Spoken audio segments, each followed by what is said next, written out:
Hello दोस्तों, आज इस वीडियो में हम एक तेलुगु मूवी को एक्सप्लेन करेंगे।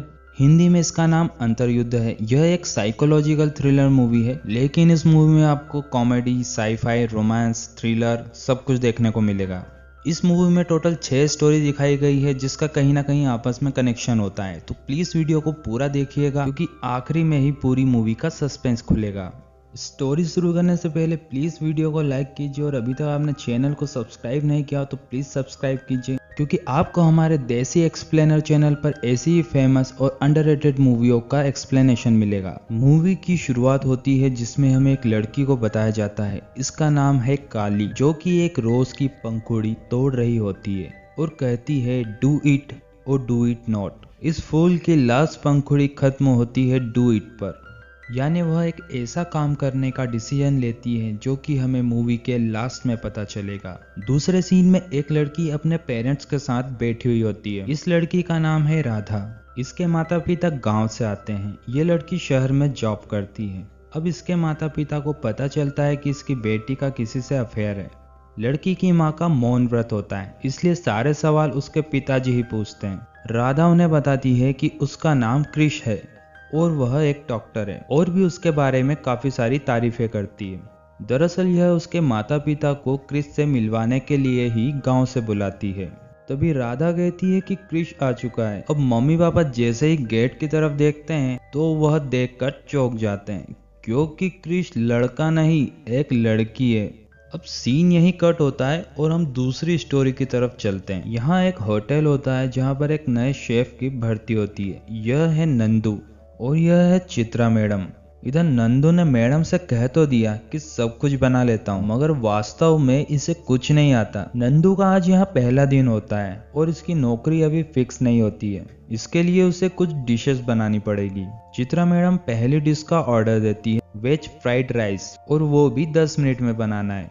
नंदू यूट्यूब में सर्च करता है और 10 मिनट में डिश तैयार कर देता है। अब अगली डिश में चाउमीन का ऑर्डर आता है, लेकिन वहाँ नेटवर्क प्रॉब्लम आ जाती है और वह परेशान होने लगता है। तभी वहाँ कुछ आवाजें आने लगती है। वो इधर उधर देखने लगता है। फिर वह एक एक्वेरियम में देखता है जहाँ पर एक गोल्डन फिश उससे बात कर रही होती है। वो भी ये सुनकर चौंक जाता है कि एक फिश कैसे बोल सकती है, सॉरी कैसे बोल सकता है, क्योंकि यह मेल फिश है। इस फिश का नाम है नानी। यह इसकी मदद करती है डिश बनवाने के लिए, क्योंकि यहाँ पर जो भी डिश बनती है वो उसे देखती रहती है। नंदू से पहले यहाँ पर कई शेफ आए हैं, तो नानी को डिशेस बनाने की प्रोसेस याद हो जाती है। इसके बदले नानी उससे अपनी आजादी मांगता है और वह उसे समुद्र में छोड़ने का कहता है। अब नानी जैसा बोलता है वह वैसा ही करता है और डिश तैयार कर देता है। अब ऐसे ही करके वह बहुत सारी डिशेस बना लेता है उस नानी की मदद से। मैडम भी उसकी डिशेस चेक करते हैं तो उन्हें बहुत टेस्टी लगती है, लेकिन वो नंदू के सामने जाहिर नहीं करती। अब वहाँ चित्रा मैडम का एक स्पेशल गेस्ट आता है, जो कि एक स्पेशल डिश का ऑर्डर करता है जिसमें मछली का यूज होता है। चित्रा मैडम उससे कहती है कि अगर तुमने यह डिश बना ली तो तुम्हारी नौकरी पक्की। लेकिन जब वह फ्रिज में देखता है तो उससे कोई फिश नहीं मिलती, क्योंकि भाई ने पिछली वाली डिश में पनीर की जगह फिश फ्राई करके दे दी थी। अब उधर नंदू का मोबाइल का नेटवर्क आ जाता है और उसका यूट्यूब चालू हो जाता है, लेकिन डिश बनाने के लिए मछली नहीं थी। अब वह नानी की तरफ देखता है और सीन यहीं कट हो जाता है। अब हमें यहाँ फिर से काली को दिखाया जाता है, जो कि वॉशरूम में होती है। वह अपने पर्स से एक गन निकालती है। यह बहुत ही डरी व घबराई हुई होती है। फिर यह गन को वापस बैग में रख देती है। ये सीन भी यहीं कट होता है और हम एक दूसरी स्टोरी की तरफ जाएंगे। यहाँ पर एक लाइब्रेरी बताई जाती है। यहाँ एक व्यक्ति एक मशीन बना रहा होता है, शायद यह उसे ठीक कर रहा होता है। फिर वहाँ एक लाइब्रेरी का मालिक आ जाता है और वह कहता है कि तुम अपने काम पर ध्यान दो। दरअसल वो वहाँ का वॉचमैन होता है। फिर वह गुस्से में अपनी मशीन बाहर फेंक देता है। तभी वहाँ एक खूबसूरत लड़की आती है। उसके पास एक डिवाइस होता है। यह उसकी टोन से कुछ वर्ड्स बनाती है। इसका नाम है शिवा। अब शिवा उस लड़की को गेट के बाहर से देख रहा होता है। यह भी टॉर्च की मदद से ऑन ऑफ करके एक स्पेशल कोड में उससे बातें करता है। शिवा कहता है कि तुम्हारे डिवाइस में कुछ मिस्टेक है, पर मैं उसे ठीक कर सकता हूँ। वह उसके मेकअप के सामान और उसकी नेल पॉलिश, यानी लड़कियों के जो भी सजने की चीजें हैं, वो उसकी तारीफें करता है। शिवा उसे बताता है कि बचपन में ही मेरे माँ बाप की मौत हो गई थी, तब से ही मैं अनाथ हूँ, लेकिन मैं जल्द ही उनसे मिलने वाला हूँ। और फिर वह उसे टाइम मशीन बताता है। लड़की वह उसे मशीन देखने के लिए कहती है, मगर उसके बदले वह उसे डेट पर जाने के लिए कहता है। फिर वो लड़की उसे इग्नोर कर देती है। वो उदास होकर वापस गेट पर बैठ जाता है। तभी व्हील चेयर पर बैठकर एक लेडी वहाँ आती है। वो कहती है कि मैं तुमसे ही मिलने आई हूँ। वह बताती है कि तुम ही मैं हूँ, यानी हम दोनों एक ही हैं, और मैं फ्यूचर से आई हूँ। इसका नाम है पार्वती। वह कहती है कि तुम्हें 20 साल और लगेंगे इस मशीन को ठीक करने में। पहले तो शिवा को यह सब मजाक लगा, लेकिन बाद में पार्वती उस मशीन को चालू करती है और वह चौंक जाता है। लेकिन शिवा पूछता है कि मैं एक मर्द हूँ और तुम एक औरत, यह कैसे हो सकता है? फिर पार्वती अपने हाथ का टैटू बताती है। वही टैटू उसके हाथ पर भी होता है। वह बताती है कि 20 साल बाद ऐसा कुछ होगा जब तुम शिवा से पार्वती बन जाओगे। अब सीन यही कट होता है और हमें काली को बताया जाता है, जो कि वेटर से डेथ बाय चॉकलेट ऑर्डर करती है। सीन यही कट होता है। अब हम एक और दूसरी स्टोरी की तरफ चलते हैं।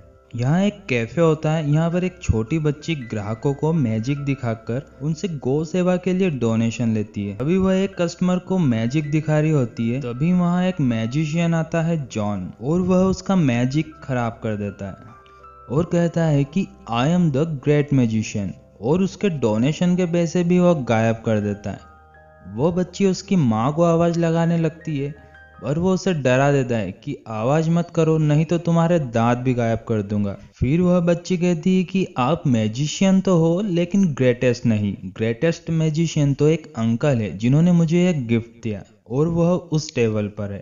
पर जब जॉन वहां देखता है तो उसे कोई नहीं दिखता, केवल वहां एक कैप रखी होती है। जॉन खाने के लिए कुछ ऑर्डर देता है, और जब वह बच्ची वहां आती है तो वह अपने मैजिक से उसे बार बार तंग करता है। बच्ची बार बार टेबल साफ करती है, लेकिन वह बार बार टेबल को गंदी कर देता है और वहां सॉस गिरा देता है। अब बच्ची काफी परेशान हो जाती है और वह बच्ची के साथ काफी रूडली बिहेव करता है। वह कहती है कि तुम ग्रेटेस्ट नहीं हो, वह अंकल ग्रेटेस्ट है, क्योंकि वह तुम्हारे जैसे छोटे बच्चों को रुलाते नहीं है, उन्हें हंसाते हैं। फिर वहीं टेबल के पास में वॉशरूम से आवाज आती है। जॉन को लगता है शायद यह मैजिशियन वॉशरूम में। अब जॉन उससे मिलने के लिए एक्साइटेड होता है कि मुझसे भी ग्रेटेस्ट कौन हो सकता है, और वह कहता है कि बाहर आओ, मुझे तुमसे मिलना है। काफी टाइम होने के बाद वहां डोर के नीचे से 2 हाथ निकलते हैं। उसके हाथ में कार्ड्स होते हैं। शुरू में वह सिंपल सा मैजिक दिखाता है। जॉन उस ट्रिक को बता देता है। फिर वह दूसरा मैजिक बताता है। जॉन उसे भी क्रैक कर देता है। तीसरा मैजिक भी जॉन को कुछ खास नहीं लगता। फिर वह कहता है कि तुमने मेरा टाइम वेस्ट कर दिया, आई एम द ग्रेटेस्ट।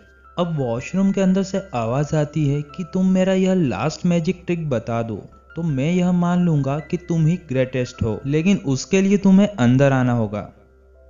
जब जॉन अंदर जाता है तो वहां कोई नहीं होता और गेट भी बंद हो जाता है, और ये सीन यही कट होता है। अब फिर से काली को दिखाया जाता है, जिसके मोबाइल में रिमाइंडर होता है टेक मेडिसिन। शायद इसे कोई बीमारी है।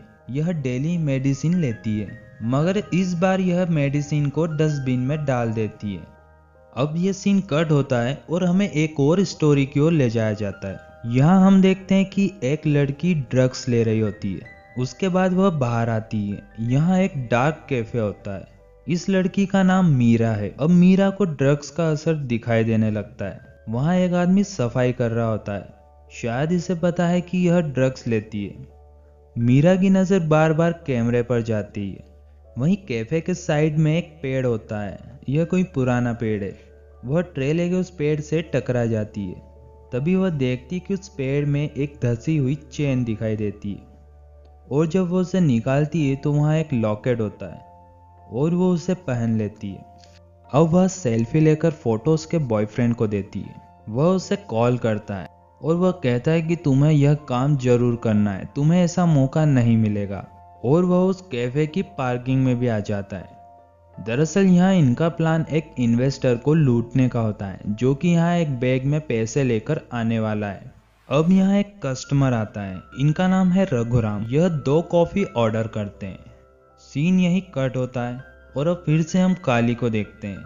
वह अपने लिए एक कैंडल ऑर्डर करती है क्योंकि आज उसका बर्थडे होता है और यह सीन यहीं कट होता है। यानी अभी तक हमने कुल 6 स्टोरियां देखी है और इन स्टोरियों का आपस में कहीं ना कहीं कुछ कनेक्शन है जिसका हमें मूवी में आगे पता चलेगा। कहानी फिर से राधा की तरफ आती है।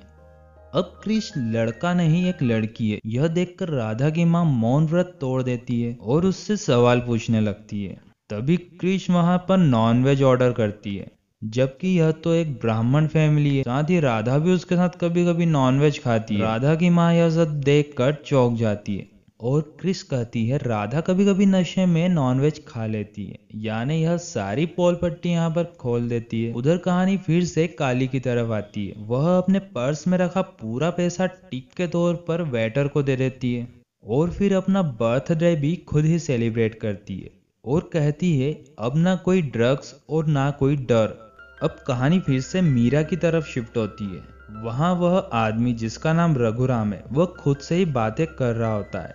मीरा पूछती है कि दूसरी कॉफी किस लिए, तो वह बताता है कि मेरी वाइफ के लिए। अब जब मीरा सामने चेयर पर देखती है तो वह काफी डर जाती है। वह उस स्वीपर से पूछती है क्या तुम्हें उस कस्टमर के सामने कोई दिखाई दे रहा है। वह स्वीपर उसे मना कर देता है। अब मीरा को लगता है शायद यह मेरा वहम है। तभी उसे वहां कुछ अजीब अजीब चीजें दिखाई देने लगती। तभी उसके बॉयफ्रेंड का कॉल आता है। अब वह उसे प्लान बताता है कि जब वह इन्वेस्टर आए तो तुम बेसमेंट में जाना और 40 सेकंड के लिए लाइट्स ऑफ कर देना। फिर मैं नाइट विजन पहनकर अंदर आऊंगा और बैग उठाकर वहां से बाहर चला जाऊंगा और फिर हम दोनों यहां से भाग जाएंगे। अब सीन फिर से काली की तरफ आता है जहां वह एक फॉर्म फिलअप करती है। यानी वह उसके बॉडी के ऑर्गन्स डोनेट करना चाहती है। अब कहानी फिर से मैजिशियन पर आती है। हमने देखा है कि वह वॉशरूम में लॉक हो जाता है लेकिन वहां अंदर तो कोई होता ही नहीं है। अब जॉन बेसिन में अपना मुंह धोता है और वह जैसे ही ऊपर देखता है तो वह टॉयलेट की तरफ शिफ्ट हो जाता है। वह फिर बेसिन की तरफ मुंह धोने जाता है लेकिन वह फिर से टॉयलेट की तरफ शिफ्ट हो जाता है। वह बार बार ऐसा ही करता है। फिर वह अपना फेस साफ करके कैप पहनता है और टिश्यू पेपर डस्टबिन में डाल देता है। मगर ये क्या, इसने तो डस्टबिन पहन रखी है और अपनी कैप में कचरा भर रखा है। अब जॉन को गुस्सा आ जाता है और वो वहां से जाने लगता है पर डोर तो लॉक है। अब वह कोशिश करता है लेकिन उसका हैंडल लॉक उसके हाथ में आ जाता है। फिर वह गुस्से में मिरर क्लॉक पर उसे मारता है मगर वह नहीं टूटती बल्कि वह बाउंस होकर उसी को लगती है। वह जैसे ही उसे लगती है हमें काली को दिखाया जाता है। यहाँ ऐसा लगा कि शायद हैंडल काली को लगा है। यानी इन सभी स्टोरी में काली का कोई कनेक्शन है। अब कहानी शिवा पर आती है। पार्वती उसे बताती है कि तुम फ्यूचर में अपना ऑपरेशन करवा के लड़की बन जाओगे क्योंकि तुम खुद को लड़कियों की तरह ही मानते हो और तुम्हारे अंदर भी लड़कियों वाले ही जीन्स हैं। तभी यहाँ पावर ऑफ हो जाता है। थोड़ी देर में लाइट आती है और वह देखता है कि पार्वती उस लड़की के साथ बैठी है। अब कहानी फिर से राधा की तरफ आती है। दरअसल कृष्ण का नाम कृष्णावेनी है और राधा उसे कृष्ण कहकर बुलाती है। तभी वेटर वहां नॉनवेज डिश लेकर आता है और क्रिस उस पीस को खाने ही वाली होती है मगर यह देखकर आंटी की हालत खराब होती है। राधा कृष्ण को मना करती है कि तुम मम्मी पापा के सामने यह मत खाओ। तभी वहां लाइट्स ऑफ हो जाती है। थोड़ी देर बाद लाइट आती है और हम देखते हैं कि कृष्ण जब तक अंधेरे में 2-4 पीस तो निपटा ही देती है। अब कहानी फिर से नंदू पर आती है। वहां चित्रा मैडम आती है और डिश का पूछने पर वह उसे 5 मिनट का कहकर वहां से उन्हें जाने को कहता है। तभी यहाँ भी पावर ऑफ हो जाता है। वह अंधेरे में अपना मोबाइल ढूंढता है और जल्दबाजी में वह आटा अपने ऊपर ही गिरा लेता है। उधर चित्रा की उस कस्टमर से कुछ बिजनेस डील होती है और वह बहुत खुश हो जाती है। वह नंदू के पास आती है और उसे 10,000 का चेक देती है। वह कहती है यह डिश कंप्लीट कर दो और तुम्हारी जॉब भी पक्की और यह चेक भी तुम्हारा। नंदू को कुछ काम नहीं आता था इसलिए उसे कोई भी जॉब पर नहीं रखता था। उसे जॉब की बहुत ही जरूरत थी और वह यह देखकर खुश हो जाता है। अब कहानी फिर से मैजिशियन पर आती है। वह हेल्प के लिए मोबाइल ट्राई करता है मगर उसका मोबाइल भी नहीं लगता। फिर वहां शावर चालू हो जाता है वह शावर से परेशान हो जाता है। फिर उसे वॉल पर छिपकली दिखाई देती है। वह कहता है मैं छिपकलियों से नहीं डरता, मगर ये क्या, यहाँ तो मगरमच्छ है। और फिर यहाँ लाइट्स ऑफ हो जाती है। अब यहाँ ध्यान देने वाली बात है कि हर स्टोरी में थोड़ी देर के लिए लाइट्स ऑफ हो रही है। थोड़ी देर बाद यहाँ लाइट्स आ जाती है और जॉन जोकर के ड्रेसअप में दिखाया जाता है। अब वह हार मान लेता है और वह कहता है कि तुम ही ग्रेटेस्ट मैजिशियन हो, मुझे छोड़ दो प्लीज। और वह गिड़गिड़ाने लगता है। अब कहानी फिर से राधा की ओर आती है। राधा के माता पिता दोनों को भला बुरा कहते हैं। क्रिश कहती है कि मुझे तो नेचुरली हार्मोन्स डिफेक्ट है, जिससे वह सेम जेंडर की तरफ अट्रैक्ट होती है। लेकिन राधा का केस अलग है। अब असली मौन व्रत तो राधा तोड़ती है। वह कहती है कि बचपन में उसके साथ कितना गलत हुआ। उसका म्यूजिक टीचर जो उसे गलत तरीके से छूता था, उसका फैमिली डॉक्टर वो भी उसे गलत तरीके से ही छुआ करता था। और तो और उसके सगे मामा उसके साथ अश्लील हरकत करते थे जब वह छोटी थी और ना समझ थी। लेकिन उसके मन में मर्दों के लिए बचपन से ही नफरत बढ़ गई थी और डर भी बैठ गया था। और जब वह जॉब के लिए शहर में आई तो उसे यहाँ भी ऐसा ही सब कुछ झेलना पड़ा और उसने डिप्रेशन में आकर सुसाइड का भी मन बना लिया था। लेकिन जब वह इलाज के लिए क्रिस के पास आई तो क्रिस ने कई दिनों तक उसकी काउंसलिंग की और उसके साथ वक्त भी बिताया। क्रिस उसे डिप्रेशन से बाहर लेके आई, साथ ही उन दोनों को प्यार भी हो गया। यह सब सुनकर राधा के माता पिता काफी दुखी होते हैं, मगर फिर भी वह इस रिश्ते को लेकर मना ही करते हैं। अब स्टोरी आती है शिवा पर।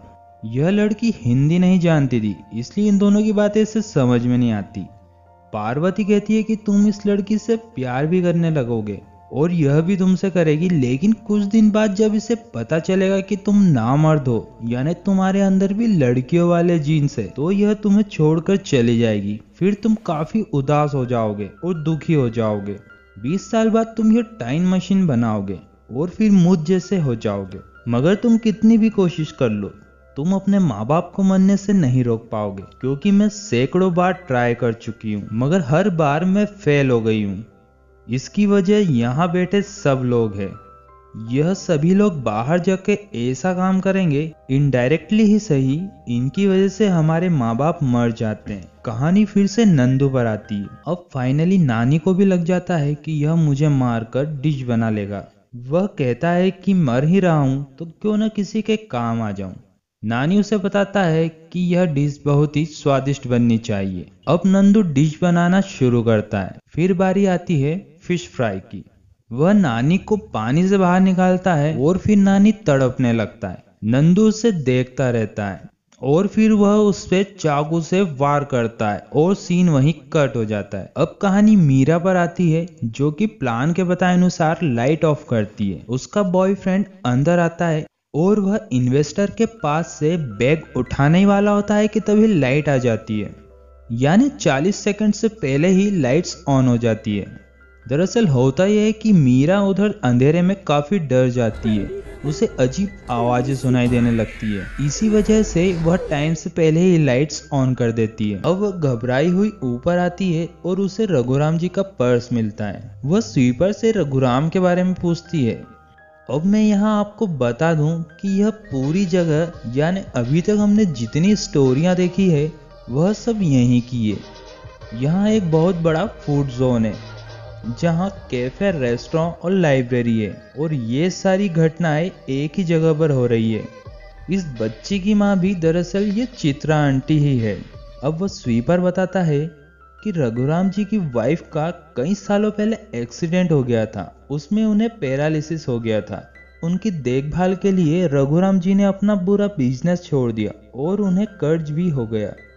एक दिन जब रघुराम जी घर पर नहीं थे तभी कर्जदारों ने उनका मकान तोड़ दिया। उस वक्त घर पर सिर्फ लाचार उनकी वाइफ थी, जो कि इस पेड़ के पास ही दबकर मर गई। यानी जो लॉकेट मीरा को मिला है वह उनकी वाइफ का ही था। मीरा का वह लॉकेट उससे पीछे खींचकर बेसमेंट में ले जाता है और सीन वहीं कट हो जाता है। अब फिर से कहानी मैजिशियन पर आती है। जब वॉशरूम का गेट खुल जाता है और वह बाहर आता है, बाहर आकर वह उस बच्ची से पूछता है कि वह कौन था। वह बच्ची कृष्णा जी की मूर्ति की तरफ इशारा करती है। दूसरी ओर बताते हैं कि नंदू उस फिश को नहीं मारता और उसे आजाद करने के लिए बाहर आ जाता है और उस स्वीपर से पूछता है कि आसपास कोई तालाब है क्या। दूसरे सीन में मीरा का बॉयफ्रेंड बैग लेकर भागने लगता है और उस बच्ची को उठा लेता है। सभी लोगों का ध्यान मीरा के बॉयफ्रेंड और उस बच्ची पर होता है। अब वह बच्ची के साथ बड़ा ही बुरा बर्ताव करता है। तभी क्रिस मीरा के बॉयफ्रेंड को समझाती है इस उम्र में बच्चियों का माइंड बड़ा ही नाजुक होता है, ऐसे बर्ताव से उसके दिमाग पर बहुत ही बड़ा असर पड़ेगा। अब सभी उसका ध्यान बातों में भटकाते हैं। वहीं वहां जॉन मैजिशियन अपने मैजिक ट्रिक से उस बच्ची को छुड़ा लेता है, लेकिन उसके हाथ में फिर भी गन होती है और हाथापाई में गोली चल जाती है। वह गोली सीधे राधा को लगती है। उधर वह बैग लेकर भाग रहा होता है, तभी नंदू उसे वाइपर की मदद से गिरा देता है। अब सब लोग राधा को हॉस्पिटल ले जाने लगते हैं, मगर शिवा उन्हें रोक देता है क्योंकि वो कहता है कि तुम्हारे बाहर जाने से मेरे माँ बाप मर जाएंगे, तुम्हें 1 घंटा यहाँ रुकना होगा, क्योंकि 1 घंटा रुकने से राधा की जान भी जा सकती है। अब शिवा उनकी बातों से पिघल जाता है और वह गन नीचे कर देता है, मगर पार्वती शिवा से गन लेकर उसके पैर पर ही गोली चला देती है। वह कहती है कि ना चाहते हुए भी मैंने कई बार तुम्हारे पैर पर गोली मारी है, क्योंकि हर बार तुम इनकी बातों में आ जाते हो, मगर इस बार ऐसा नहीं होगा, मैं किसी को भी यहाँ से नहीं जाने दूंगी। इसी बीच काली को बताते हैं। वह कहती है कि आज यह मेरी लास्ट डायरी का लास्ट पेज है। वह कहती है कि आज मैं एक मर्डर करने जा रही हूँ और उसका मुझे कोई अफसोस नहीं होगा। उधर लाइट्स ऑन ऑफ होने लगती है, तभी बेसमेंट से मीरा आ जाती, मानो उसके शरीर में कोई भूत घुस गया हो। अब वह अजीब आवाजें निकालने लगती है और यही आवाजें काली को भी सुनाई देती है और उसका सर दर्द से फट रहा होता है। फिर काली एक श्लोक बोलती है, सेम वही श्लोक यह सारे लोग रिपीट करते और लास्ट में काली 3 बार ओम शांति बोलती है और फिर वह सुसाइड कर लेती है। अब पूरी मूवी का सस्पेंस यहाँ खुलता है। 8 साल की उम्र में उसके साथ बड़ा ही मिसबिहेव हुआ, साथ ही टीन एज में आकर भी उसे इन सब चीजों को झेलना पड़ा। उसके बाद उसके माँ बाप का एक्सीडेंट हो गया और उनकी मौत हो गई। वह डिप्रेशन में आ गई। फिर उसे ड्रग्स की आदत लगी और फिर वह एक लड़की के करीब आई।